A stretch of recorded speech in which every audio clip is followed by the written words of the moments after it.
Welcome or welcome back.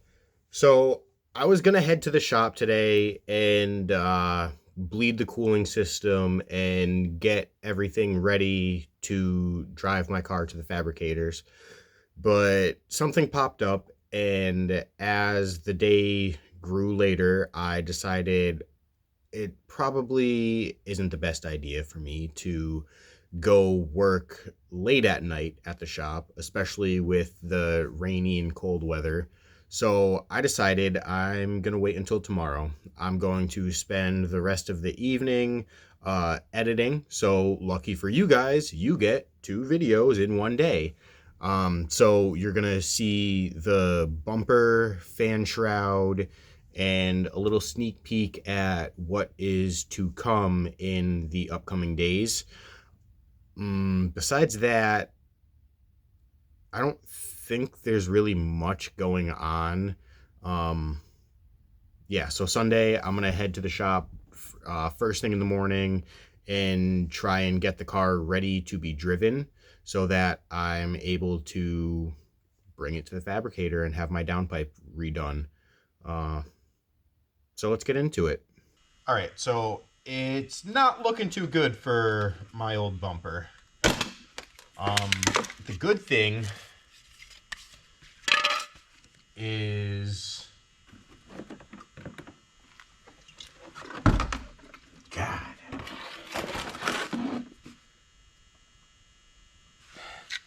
I don't know what the good thing is. There's not really a good thing.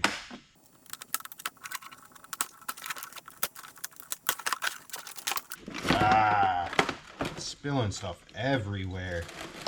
I mean, it's just washer fluid, but still.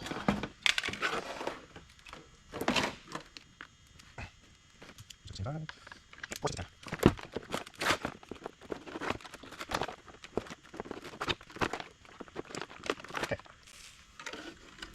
So I can stop spilling stuff now. Pop that out. See if it fits actually.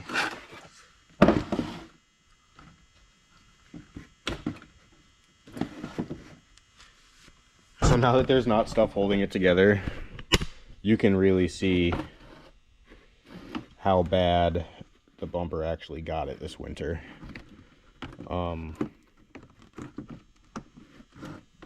Yeah, it's not looking good.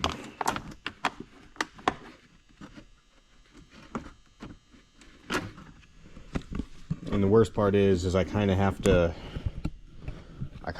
fix it a little bit just so I can get it to hold together enough, because it don't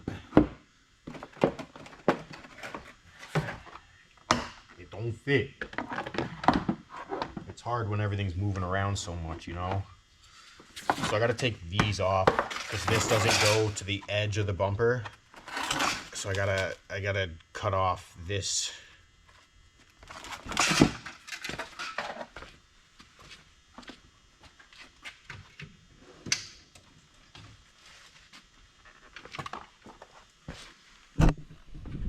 Come with me.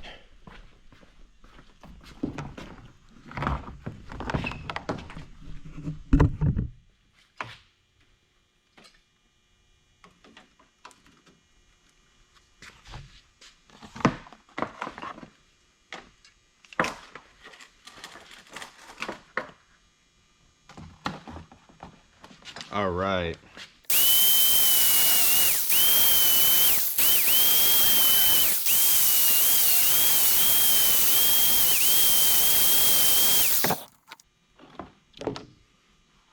I've done better, but it'll do. Again, this isn't final. It's just mock up.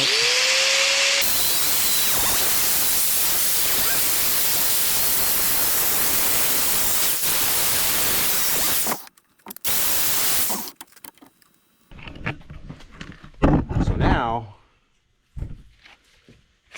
that that's cut out, I can sit more flush.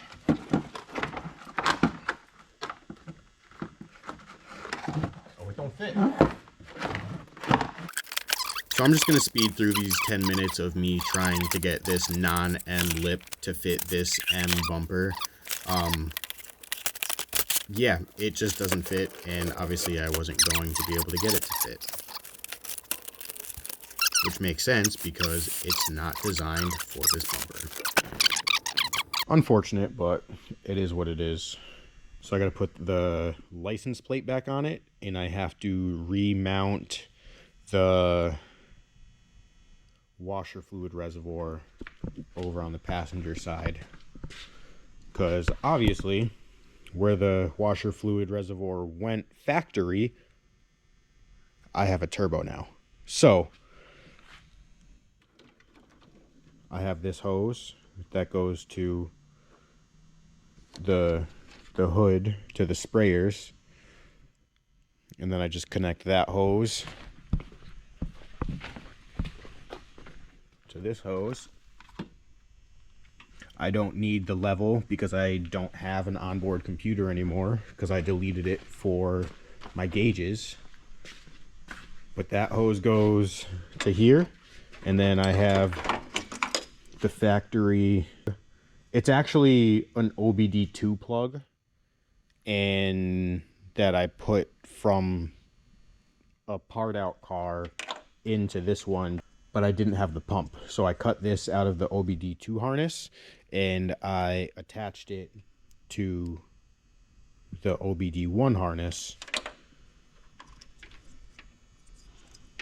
And I had to extend it 8 inches so it'll reach down to the bumper. And now my wipers work like factory. And I have other bottles over there. Probably can't see them up in the top shelf. But those ones I'm also going to be adding, but I'll be mounting them in the trunk. And they will be filled with water. Any guesses on where I'm going with that? So the water tanks are going to be for cooling down the radiator, number one, and also to cool down the tires. So I've noticed that at the tracks where they have water sprayers or a water pit to cool down the tires, I noticed that tires last a lot longer. So if I'm able to spray water on my tires after laps to help cool them down, or even during a lap to help overcome too much grip, I don't know, whatever. Either way, it will be nice to be able to press a button. I don't know, or a switch or a button or whatever. I don't know. I haven't really decided on how I'm going to do it yet, but it'll be nice to have a tank. And I have a couple options. So I have that stock one up there, but of course it doesn't have a pump in it. So I would need to find a pump and the stock wiring. But then I also have something like this, where obviously it's small. I could use a much bigger tank, but it has a pump on it. It's an aftermarket windshield washer kit. And I have another one over here. This one was previously used in a car, but it comes with all these little adapters and fittings and tees, and they even come with little jets.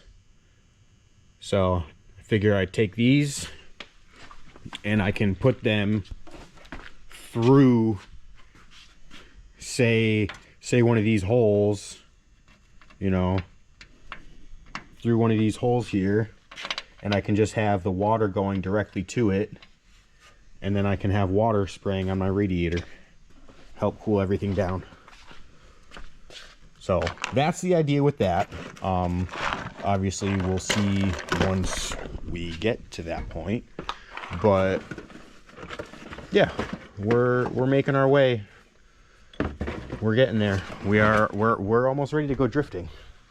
Yeah, so I actually don't think I'm gonna mount the reservoir in there right now because I don't want to paint the reservoir.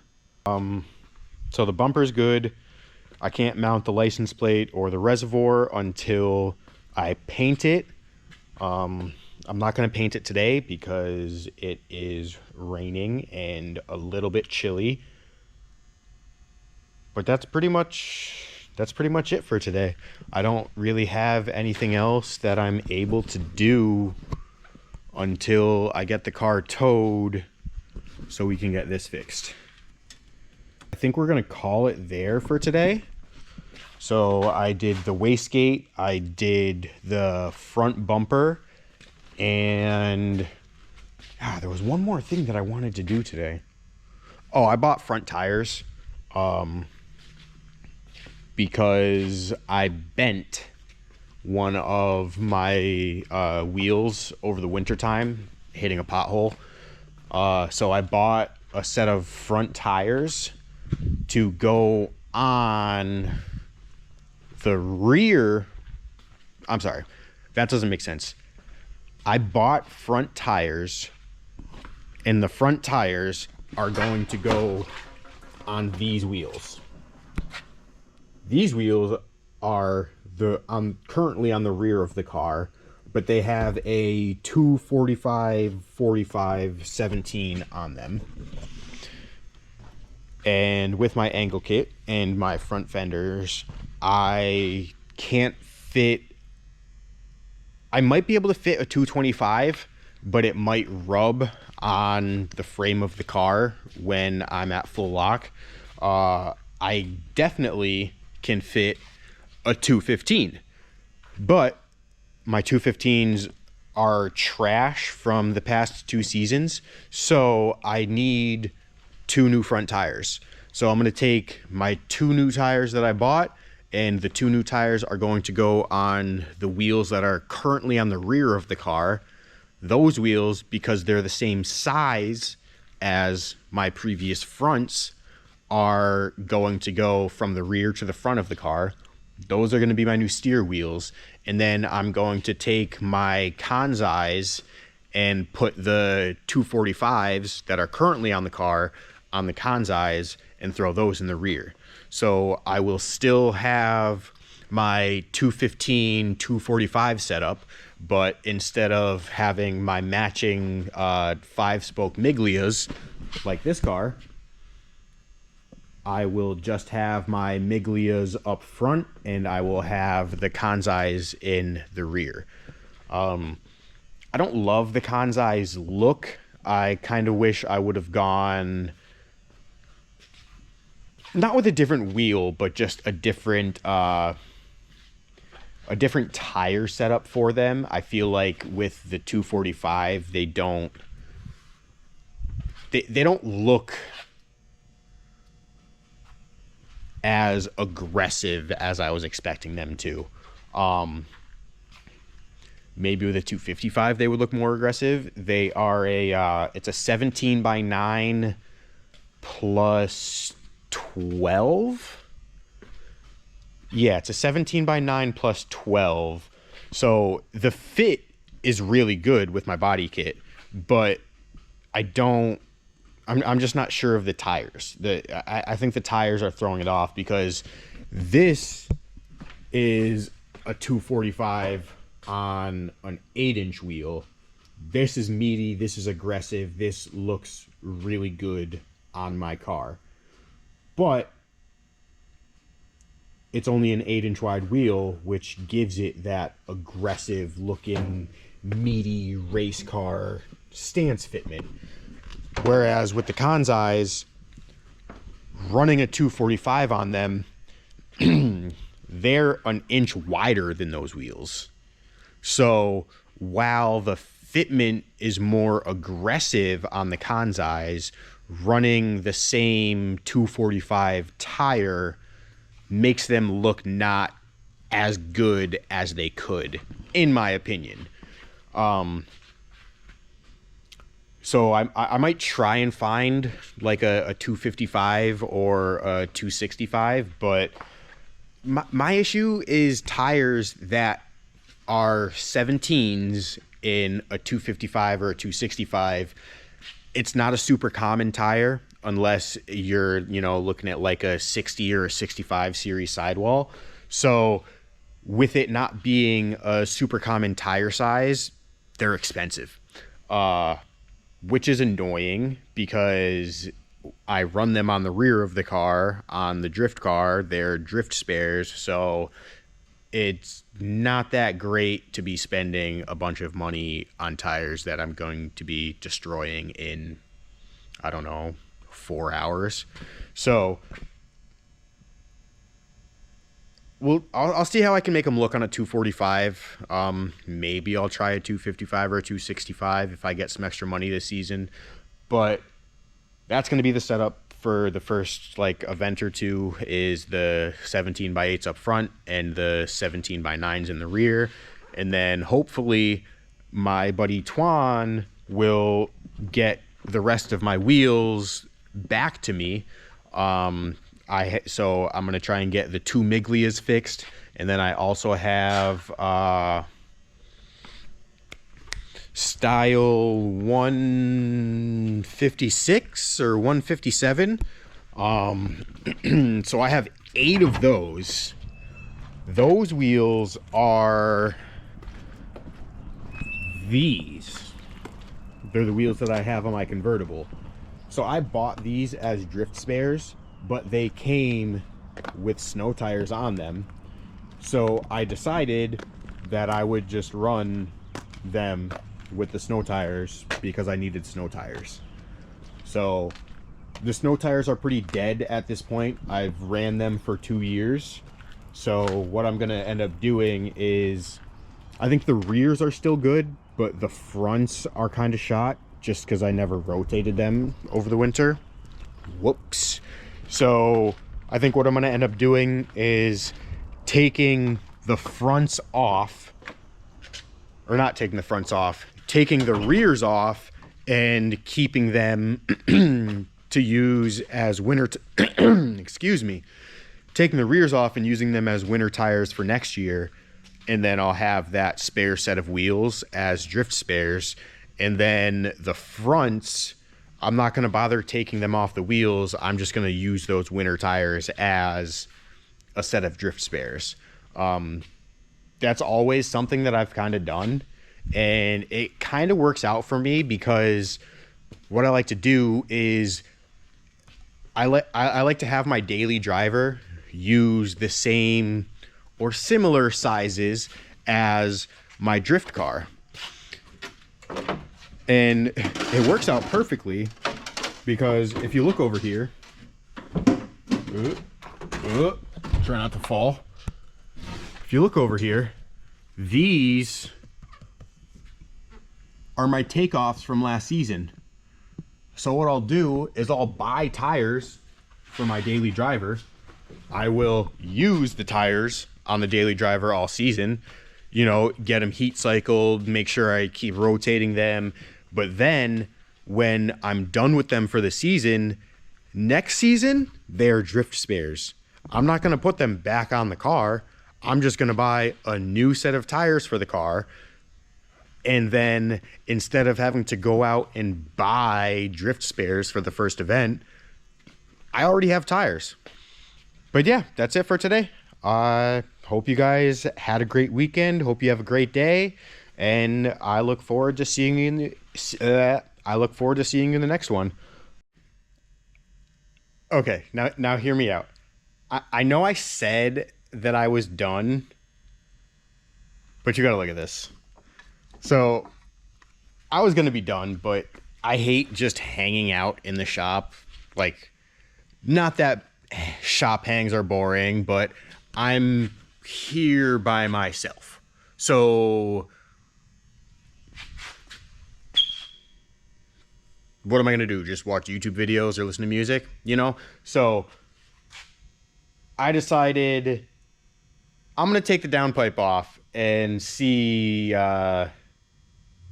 see what I can do just to like get something to mount to the turbo, because I don't need an exhaust to drive it, but I need something to keep the exhaust from shooting directly at the coil packs, right? So as you saw from that clip, I took the downpipe off. Now, normally it mounts to the turbo right here, and this side mounts to, let's see if I can show you, down in there.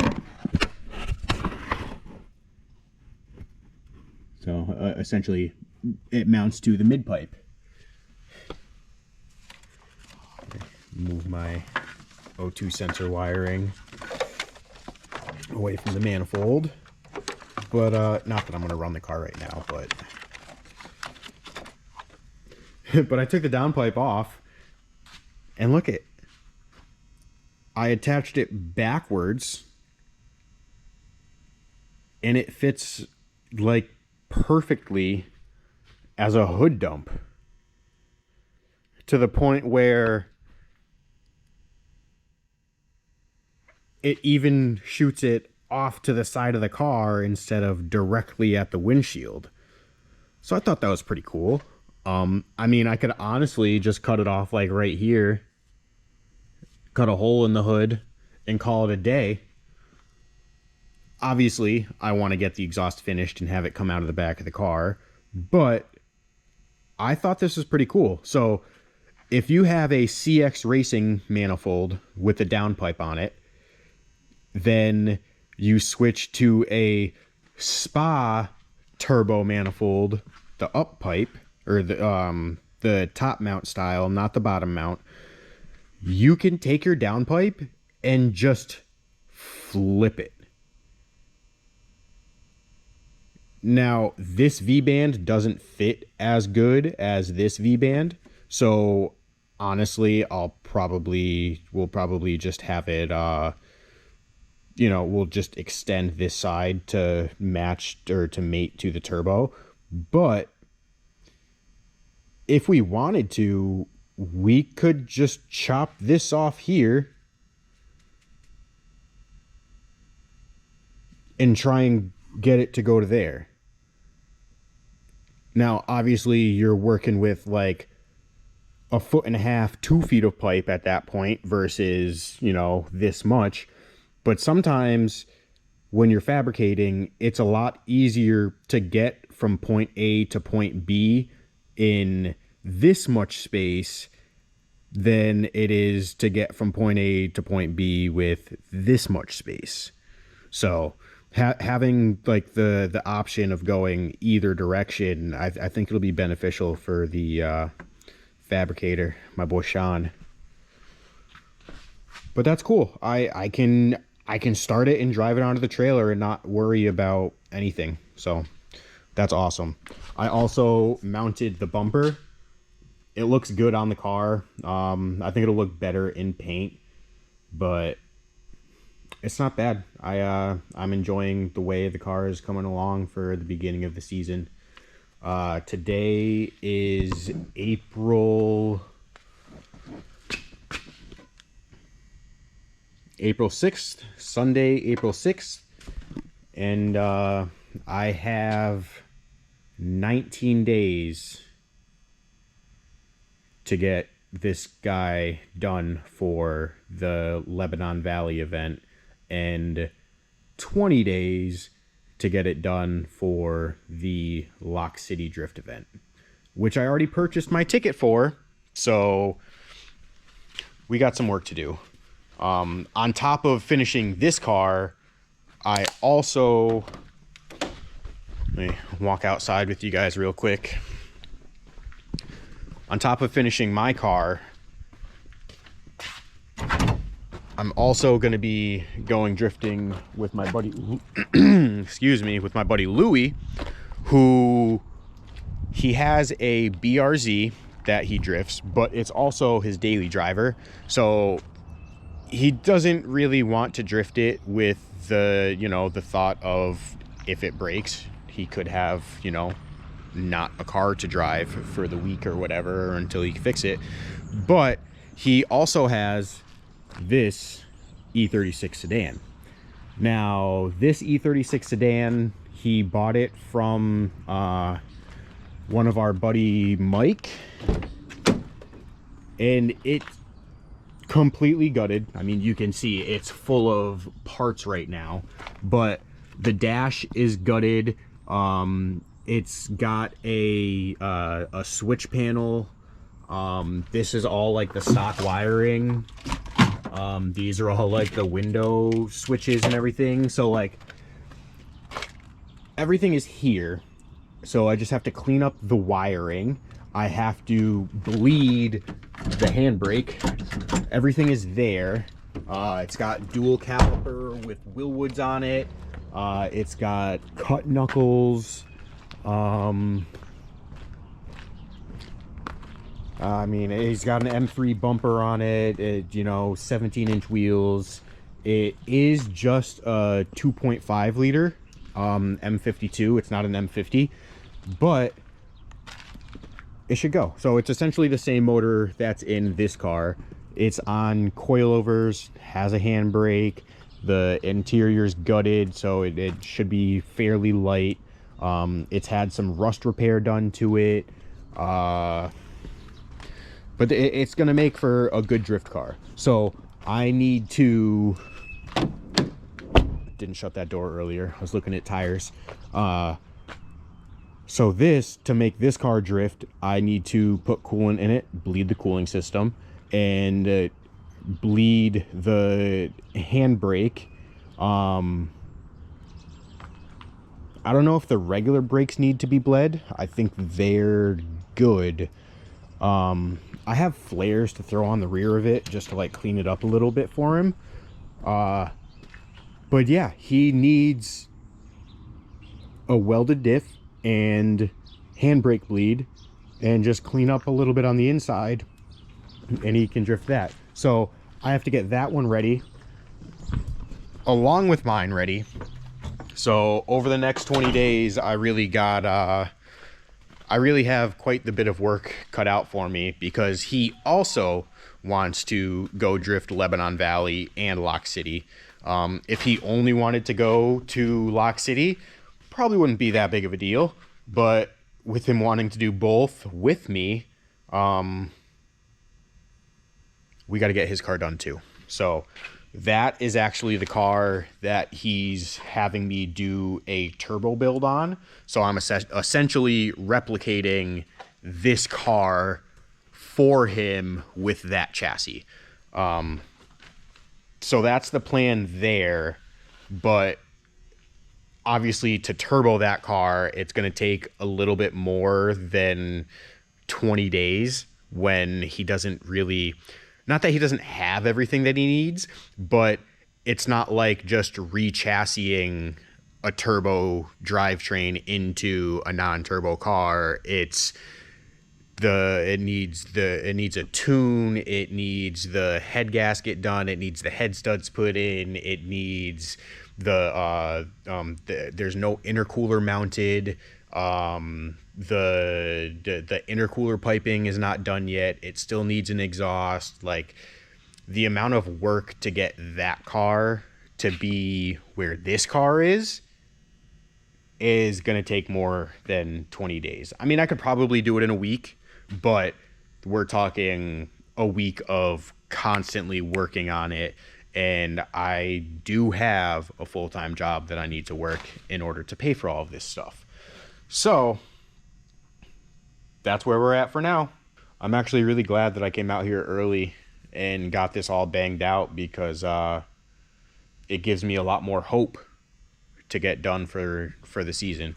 Because obviously this isn't ideal, but I could drift the car like this. Take the hood off, don't put a hood on it, and I would be able to drift the car like this, no problem. Lock City might give me a problem, just because they don't love hood dumps. Obviously, turbo cars are a little different than naturally aspirated cars, but I know Lebanon Valley, I can run this hood dump and it will be no problem. I am kind of curious to see how loud it's going to be when I start it up, just because I've never run this car with a downpipe just out the top. I've ran it with the open downpipe to the bottom under the car, but that's obviously a lot quieter than it's going to be hearing the exhaust go up into the atmosphere. So I'm really excited. I can't wait to go drifting. I'll see you guys later.